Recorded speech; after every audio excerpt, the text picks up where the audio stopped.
Shalom, Shalom. First and foremost, I want to say Kahalalim, Yahweh, Bashim, Yahushua, Bashim, Harakakadash, Barakadam. To honors to the elders and apostles of Green Millstone, peace and blessings to the whole elect. It's a little brother here, Shemar Shawan, and a quick video. If I didn't say double honors to the elders and apostles of Green Millstone, I think I said that already, but I want to go into the New Year's according to the Bible. What is the first day of the month? And explain how it's completely contrary to what America puts out as the New Year. It's the book of Deuteronomy, chapter 16, verse 1. Observe the month of Abib and keep the Passover holy unto the Lord thy power, because the Passover starts at the 14th day of the first month of Abib. From the month of Abib, the Lord thy power brought thee forth out of Egypt by night. And we should already know about the Passover celebration and the importance of it. The Most High bringing the children of Israel out of the land of Egypt, out of the hand of those disgusting, inferior Africans, man, those dirty, filthy Africans. Alright, so this is Abib. Now, we should already know that Abib is not the proper pronunciation. This is the Yiddish pronunciation. But if you would break it down, the Paleo-Hebrew pronunciation, the real Hebrew, because Yiddish didn't come about to the 10th century, you get Abayab. So, Abayab. Alright, and I don't really know the ins and outs of it right now. I mean, there's only so much I can do in a day, but I talked to the brother Rakamayam, and he broke it down for me. It's Abayab, fresh young barley ears, barley, month of ear forming, of greening of crop, of growing green, Abib, Abayab, month of Exodus and Passover, March or April. Alright, and another name for this month is Nisan, which that's not the correct pronunciation either, but you can look that up in the Paleo Hebrew. It's written in the book of Esther and Nehemiah. You'll see the word Nisan, which that comes from Babylonian, well, according to the concordance here, from the Babylonian word Nisanu, which that's not, I doubt it's the proper pronunciation, but whatever. And what was I gonna say about Nisan? It just means their flight, all right, because that's the month of Exodus, of us leaving, and Most High bringing us out from the land of Egypt. All right, this is what it means, their flight. All right, and it makes sense too, because that's why we eat the unleavened bread. We didn't have the time to put leaven in it, and why you have the lamb without spices. You have your shoes on when you eat, your garment on while you eat, like you're getting ready to go. Brothers put on their jackets and shoes and shirts on. All right, they eat it in haste also, because back then it wasn't a meal that we were able to enjoy. It was just something that we scarfed down and ran. All right, because the Most High ordered us to, all right, and he brought us out from there. All right, firstly through Moses and Aaron. This is the book. Well, not the book, but it's just a little thing on spring, right? Why do flowers bloom in spring? Leaves breathe in air, take in sunlight, and use water from the roots to make food for the plant. Photosynthesis, light, production, you use light to create energy and shit, light to create food. But this process also requires energy. In this instance, is light energy provided by the sun. Therefore, the more sunlight there is, the more food the plant is able to produce. The more food it has, the more the plant grows. Because the days get longer in spring, because it depends on where you are. Like you're like under some kind of solstice. It's like it depends on where the earth is in alignment with the sun. Is whether the earth is in its cycle. Where you'll get that sunlight. It's called the solstice. I don't want to get too deep into it, but there's more daylight, of course, depending on where you are. The more food it has, the more the plant grows. Because the days get longer in spring, the plant is exposed to more sunlight in these months. This means the plant grows more quickly than in winter when it's darker. and there's less sunlight in winter because once again, where you're depending on where you are, you get less sunlight. You know, because the Earth rotates and also moves around. Also, um, well, yeah, it rotates around the sun, as we should already know that one. The springtime increase in temperature also causes an increase in growth. Like all biological activity, plant growth speeds up with heat, provided it does not become too hot. The rising temperature at this time of the year means that plants grow more quickly and seeds germinate. Now bring on some warmer weather, so plants grow more quickly, and I don't really know what germination means. I think that's when like plants get ready to like grow mature. I'm not exactly sure.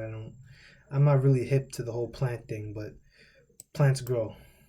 All right, and this is just a little photo, you know, of springtime. You see you got green grass, the trees are growing, and you got the birds and shit. These are romanticized. Most people are not gonna live here. All right, you go down to the inner city. The inner city doesn't look like this. Not one fucking bit. But Esau. This is one of the blasphemies of Esau. He's changed this. It makes sense. It's beautiful out the way the Most High set it up, but Esau has exalted himself, as the Most High, is trying to exalt himself as the Most High, as the God of this world. And he's told the people in changed up times and made it seem like the New Year is in January. And we're going to prove that with a quick scripture. It's the book of Daniel, chapter 7, verse 27, verse 25. And he shall speak great words against the Most High, and shall wear out the saints of the Most High. All right? And who is this he that's being talked about? That fourth beast, that fourth kingdom upon earth. All right. When you read in verse 23, which shall be diverse from all kingdoms and shall devour the whole earth. All right, we know that the fourth beast is Rome, okay, but came back as America. America is the reincarnation of Rome, and there's too many scriptures to bring out. The beast that was, yet is, but is not. And that's in the book of Revelation. When you read here, it shall devour the whole earth. Rome never devoured the whole earth. Now Rome had much of the known world under its heel, but ancient Rome never. Those Edomite Romans never devoured the whole earth. All right. But America did. America has military bases damn near in every single corner of this damn planet, and he owns everything. All right. There's McDonald's. There's Americanization all across the world. They've got what they wanted. All right. There's Americanization all across the world. Every single nation on this planet looks to America for business. All right. But back into it. This is Book of Daniel, 7 verse 25. And he shall speak great words against the Most High, and shall wear out the saints of the Most High. And those great words against the Most High is those wine, man. Babylon's wine. That he caused the nations, the kings of the earth to drink. Which is also in the Book of Revelation. I think. So many. But go to for me is Revelation chapter 14. Verse 8 through 10. I like that chapter. But you know what I mean? Slack you. Yeah, but that's just what it's going into. His philosophies, his agendas. That you should just be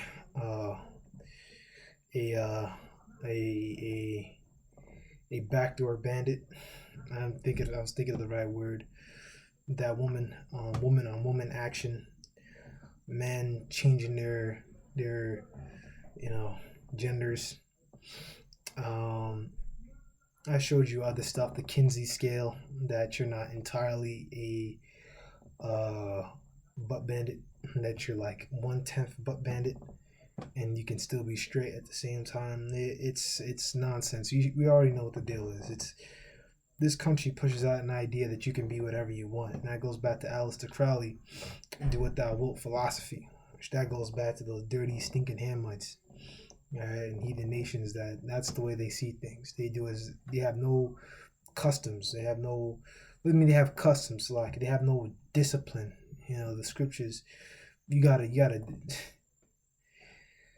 It's just too much, but these people out here, they doing anything, man. You got fathers sleeping with their daughters, uncles sleeping with their fucking kids and shit. Which it's like that's not exactly off, but you got uncles sleeping with nephews.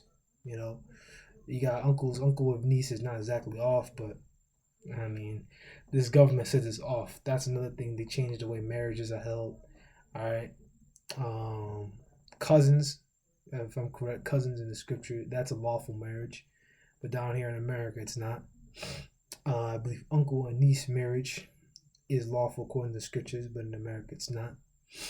Um, I mean, shit, multiple wives. That you can only have one wife down here in America, I believe. Polygamy is illegal, like having multiple wives and married to multiple. That'll get you locked up. Um, but hey, I mean, that's shit. I kind of went longer than I had to, but that's just the point. And show we're out the saints of the Most High, and how's Esau worn out the saints of the Most High. All right, the Israelites. All right, let's look at that word saint real quick. I don't want to get too deep into it, but holy, separate. I just wanted to look at it again. Saint means separate, so it's separate people. All right, mainly starting with us. All right, I don't have to talk about that number, the whole elect.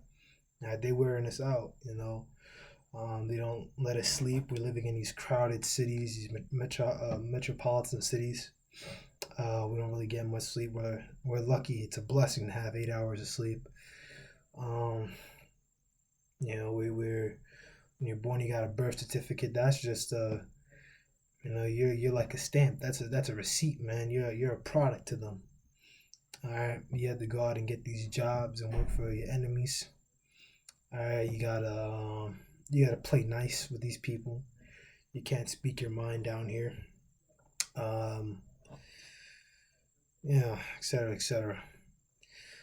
I think to change times and laws. Okay, which as we said, change times and laws. All right, and what's going into it is when spring comes in. All right, and how Esau, he says that the new year is January, which that's going off, and that came from heathen. That's a heathen custom. If Esau is so righteous, then why is he performing a heathen custom? Why does he even use the January? All right, and we're gonna prove that January comes from a heathen false idol.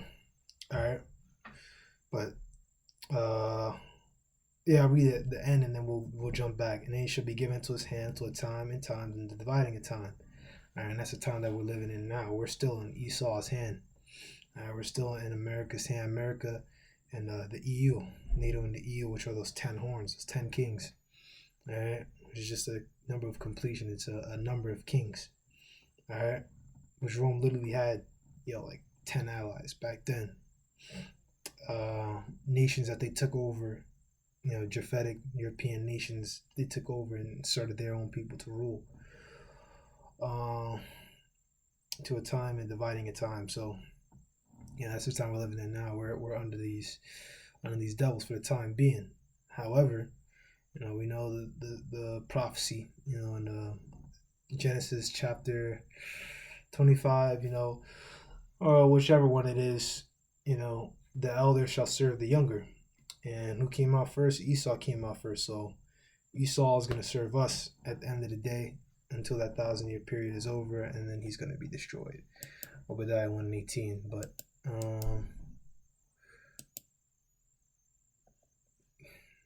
it looks like Kadash. No, it looks like Yah. I'm not gonna try it. But Janus. So Janus, in ancient Roman religion and myth, Janus is not religion and myth. It's just a way of life. Religio means to bind, which in the Latin it'd be more like Janus or Janus, the so-called god of beginnings. gates, transitions, time, duality, doorways, passages, frames, and endings. And this is Japheth's dumb shit. Japheth came up with this dumbass shit, and it goes all the way back to Romulus. I don't want to get too far into it. Usually depicted as having two faces. It is commercially thought that the month of January is named for Janus, but according to ancient Roman farmers' almanacs, Juno was a tutelary deity of the month. So either there's Janus or Juno. Here's a picture of Japheth's dumb shit.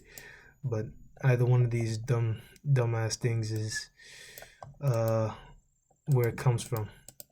All right, and that's how Esau changes the times, man. I mean, we're using a calendar that goes with the sun in the scriptures. Order us to use the moon. We use the moon for times, which I don't know if there's that's another lesson in itself. Just the new moon, and how it sets in, and it's absolutely perfect the way it works.